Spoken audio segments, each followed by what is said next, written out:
And what are we doing today? Let's do it all. Let's do a little baby botox, liquid right now. In the lips. Oh, very much.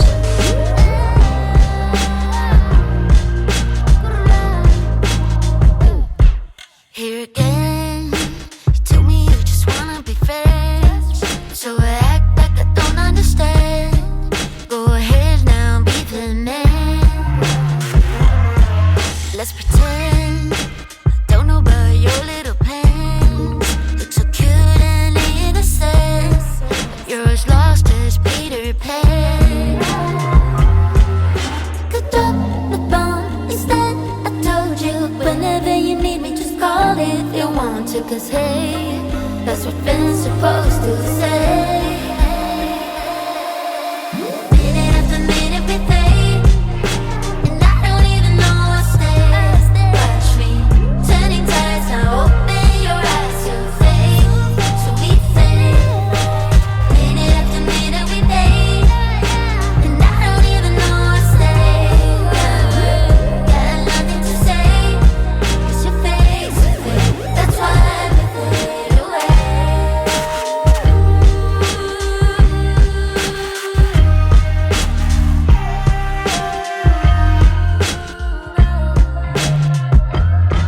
Here we go, finally some.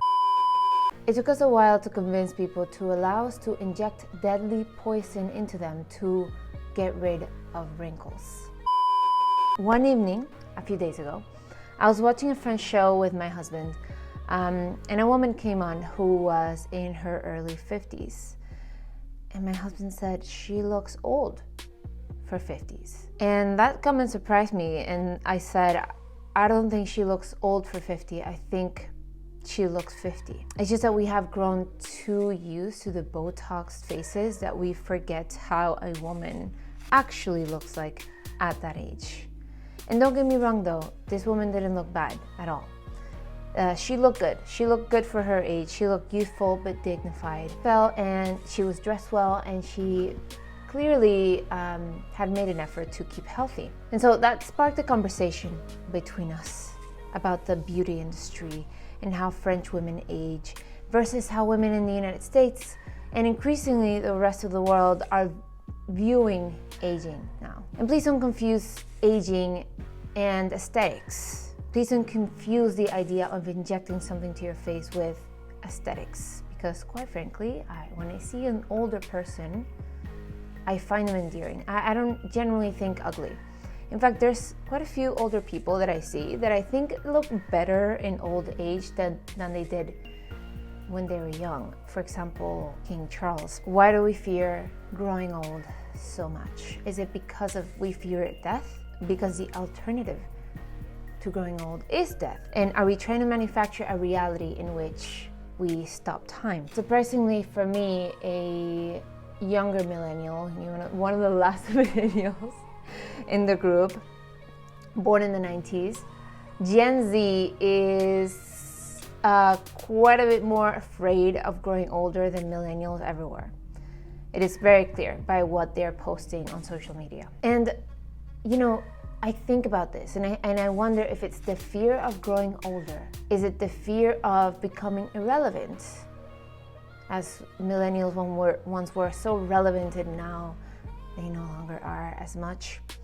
Or is it the fear of looking like you're growing older? They seem to be a lot more focused on this. And I thought the next generation, I was promised that this next generation we would be less attached to superficial things and physical beauty, although don't get me wrong, physical beauty is important. They would be more willing to lean into the natural world. At least that's what I thought would happen. I thought they would say no to using chemicals to portray a fake persona, but it doesn't seem to be the case.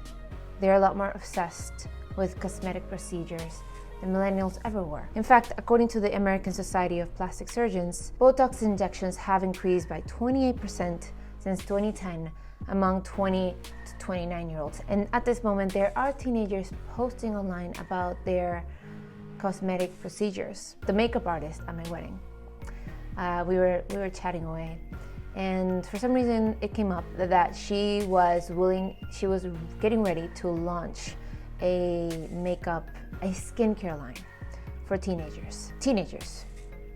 Why? Because she said that teenage children are very interested in all things skincare. She has teenage daughters and she recognizes this phenomenon. They're very interested in it. They spend hours on TikTok looking at ways where they can preserve their youthful skin. And honestly, this blew my mind.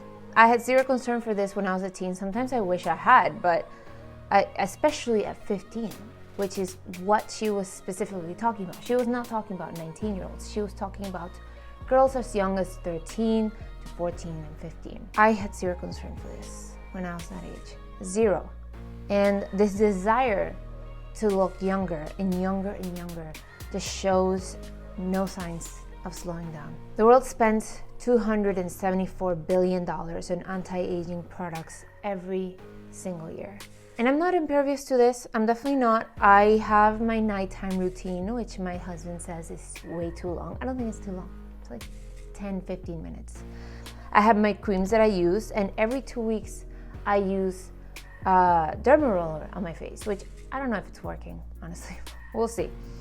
But I think there's a fine line between applying oils and cream to your face to getting a procedure done, which injects you with a tiny amount of a toxic substance to prevent your muscles from moving naturally. I can almost equate this to the pill, which stops your body from doing things it is naturally designed to do. Preventative botox and what exactly it will prevent. This app is full of different information about preventative botox. In this video, you will hear everything what preventative botox will do for you. So listen up to hear it all in one video. Preventative botox, it's a very popular procedure that's been suggested by injectors on this app, suggested to the young girls. So you health professionals are suggesting to prevent, number 1, a good lymph flow, because only muscle movement creates a lymph flow. Number 2, you suggest to prevent a normal tonus in our facial muscles. Our facial muscles fascially connected. You numb one muscle, the rest have to compensate. You prevent a normal muscle fibers, because proven that muscle fibers are never recovers and loses volume. You prevent spending $50,000 over your lifetime on something else, injecting the toxin in unexisted wrinkles. Number 5, you preventing the useful micromimic that the person's brain that you're talking to you perceiving as a use. You prevented a normal neuromuscular connection that can lead to unfeeling some feelings, as neuroscientists in studies discovers. You also prevent your body function normally because it has to metabolize the toxin that you just injected. You also prevented it from acting nice in my comment section, because all preventative botox advocates, it's like a cult. They are very aggressive in the comments. And let's not to forget, you paralyze the muscle, so you do prevent the wrinkles. No, maybe we should really consider. Maybe we should really consider what we're doing here. Maybe we should really consider the damage of Botox. Alistair Carruthers was one of the first, if not the first, dermatologist to use the product of Botox. And he's quoted as saying, this is a quote from the beginning, "It took us a while to convince people to allow us to inject deadly poison into them to get rid of wrinkles." Not only does Botox distort our perception of how women look at different stages in life, it can also create an expectation of how they should look. And it can be very harmful as well, in very physical ways. I know there's only a tiny percentage of women which will suffer these side effects, and also men. But I think it should be discussed. I don't think we should just toss it aside and say, well, it's just a few people. This is the price we pay for keeping young and beautiful. There are some women whose health has been injured by Botox in a way that putting olive oil or vitamin C oil to your face will never do. And I think about the fact that we're very permissive in this society when it comes to plastic surgery, sometimes encouraging it, especially through social media. The BBL, many women have died doing this procedure. And there has been a growing effort to destigmatize plastic surgery for cosmetic reasons. But quite frankly, I don't think we should destigmatize it. I can completely understand someone getting plastic surgery in case of an accident or some kind of anomaly, but in this, just for cosmetic reasons, when do we draw the line? How I became severely ill after Botox injections. I've never put this in one spot and my heart is racing right now, but I'm going to try and sum this up as fast as I can. About 4 days after receiving Dysport injections for cosmetic purposes in my forehead, I started developing difficulty breathing, hoarseness in my throat. I could barely talk, severe head pains, severe stomach pains, depersonalization, severe anxiety. It's a very long list of things. I had never heard of anyone else ever having this happen. I spoke to a good friend of mine who actually was in a support group for breast implant illness, and she had heard of this happening. She found a support group for Dysport Botox side effects, and I found there's over 20,000 people in that group with similar stories. When I read all of that, I knew that my intuition was right and this is what was happening. I actually spoke with the pharmaceutical company that manufactures Dysport, and they confirmed that they do have reports of this happening, that this is probably what is happening, and I should let my doctors know. The only problem is that doctors do not recognize this as a real thing. They have no idea what to do to help you. I am now almost 3 years out. At the time I had a 2-year-old son who I was pretty sure I was going to leave behind, and my life has been torn apart and flipped upside down since. I think the root of this may be in that we place so much value in that young stage of a woman's life. I think we should also place value on other stages of women's life. And this is not the patriarchy, by the way, although there is a section of the internet space that I have criticized in the past that do say that after 25 or 30, a woman is just not valuable anymore. But again, this is not the patriarchy. Women do this to themselves. Criticizing Botox will get you a lot of hate from women themselves. And they'll say it's fine if you don't want to do it, but I want to do it. It is the right thing for me to do, to feel better about myself, to feel good. That's the idea. As if we make choices in a vacuum. We don't make choices in a vacuum. The choices we make to alter ourselves don't just affect us, they affect others, especially in this age. The question is, why do you feel the need to do it? Because it makes you feel good. Do you really think there's no other deeper meaning there, some deeper reason? Is there no insecurity there that needs to be explored? Sometimes it feels like if you look older, you should just be sidelined. I watched this episode, this podcast by Louis Perry called Maiden, Mother, Matriarch, which is meant to signify the 3 stages of a woman's life. And I think people these days seem to place the most importance on the maiden stage, especially on an age of feminism, which they want to place little value. It's not the mainstream feminism want to place little values on the stage of motherhood and maybe matriarch even. As a woman grows in years and wisdom, they are discarded. This woman who Louise interviewed in this episode I watched, called Victoria Smith, made that point in her book called Hags, the Demonization of Middle-Aged Women. I see this in memes like the Karen meme and the What About the Children meme. Won't somebody please think of the children? What kind of an example are we setting? Like older women are just pearl clutching because they do not understand society now. They're outdated, they are archaic. Their opinions and experiences are no longer relevant. It's as if your life is over and you should just be quiet and sit down and let men and the pretty girls do the talking. Everyone disregards grandma's wisdom as just some silly things she says. My grandmother is 91 years old.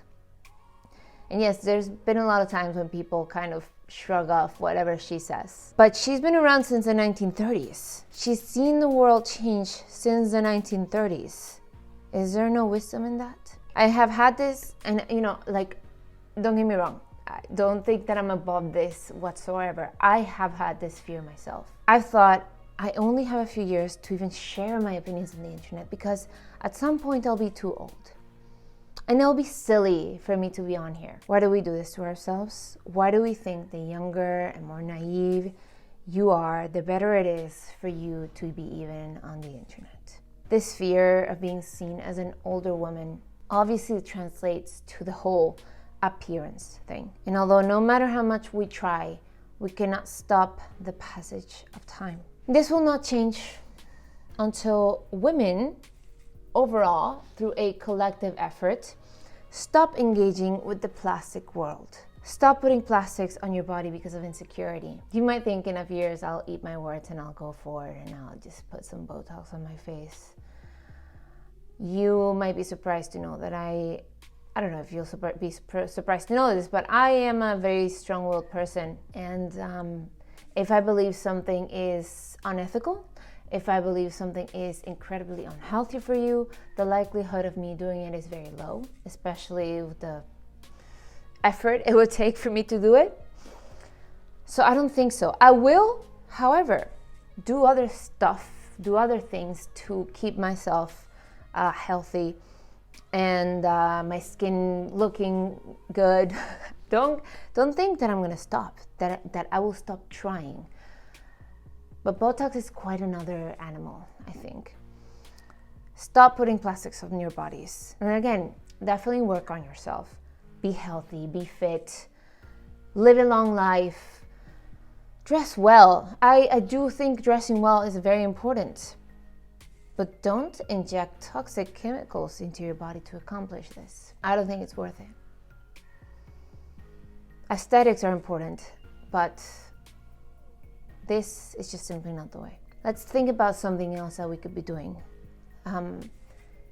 If you have any opinions on this, if you have any alternatives to this, please feel free, or please just let me know in the comments. Cheers, guys. Please subscribe. See you next week.